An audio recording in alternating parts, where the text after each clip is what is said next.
Generally வந்து பார்த்தீங்கன்னா, நீங்க 20 இயர்ஸ் பாலிசி ரினிவல் பண்ணாலும் சரி, ஃப்ரெஷ்ஷா அந்த இயரில் போய் நீங்கள் பாலிசி எடுத்தாலுமே சரி, உங்களுக்கு வந்து பார்த்தீங்கன்னா, ப்ரீமியம்ன்றது அந்த டைமில் அந்த ஏஜ் ஃபேக்டரில் அந்த ஏஜ் ஸ்லாப்பில் என்ன ப்ரீமியம் வருதோ, அதுதான் நீங்கள் பே பண்ணுற மாதிரி வரும். ஓகேங்களா? வாட்டெவர் நீங்கள் ஒரு 10 இயர்ஸ் 25 இயர்ஸில் பாலிசி எடுத்து 20 இயர்ஸ் நீங்கள் கன்டின்யூ பண்ணாலும் சரி, இல்லை நீங்கள் வந்து பார்த்தீங்கன்னா 40 இயர்ஸில் அப்போ தான் போயிட்டு ஃப்ரெஷ்ஷாக ஒரு பாலிசி எடுத்தாலுமே சரி, ஓகேங்களா? ப்ரீமியம் அந்த ஏஜ் ஸ்லாப்பில் என்ன இருக்கோ அதுதான் நீங்கள் பே பண்ணுற மாதிரி வரும்.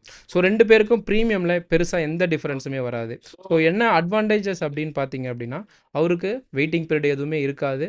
ஸோ இங்கே ஃப்ரெஷ்ஷாக ஒருத்தவங்க பாலிசி எடுக்கிறாங்கங்கும்போது, கண்டிப்பாக ஒரு 40 ப்ளஸ்லாம் இன்றைக்கி டேட்டில் வந்து பார்த்தீங்கன்னா, ஒரு பிபியோ இல்லை டயபெட்டிக்கோ கண்டிப்பாக இருக்கும். ஸோ அந்த மாதிரி இருக்குங்கும்போது, அவருக்கு மொத்தம் வந்து 2 விதமான வெயிட்டிங் பீரியட் அப்ளிகபிள் ஆகும். ஒன்று வந்து ப்ரீ எக்ஸிஸ்டிங் டிசீஸ்க்கு நம்ம முன்னாடியே டிஸ்கஸ் பண்ண மாரி ஒரு 2 to 3 இயர்ஸ் வெயிட் பண்ணுற மாதிரி வரும். ஸோ அது இல்லாமல் ஒரு ஸ்பெசிஃபைட் டிசீஸ்ன்னு சொல்லிட்டு ஸ்லோ க்ரோவிங் டிசீஸ்ன்னு சொல்லுவாங்க. ஸோ அந்த வியாதிக்கு எல்லாமே வந்து பார்த்தீங்கன்னா 2 வருஷம் கண்டிப்பாக வெயிட் பண்ணுற மாதிரி வரும். அவரு அந்த 25 இயர்ஸில் பாலிசி எடுத்தவருக்கு வந்து பார்த்தீங்கன்னா, அந்த வெயிட்டிங் பீரியட் எல்லாமே அவர் கிராஸ் பண்ணியிருப்பாரு. ஸோ இமிடியேட் கவரேஜ்ன்றது அவருக்கு கிடைக்கும்.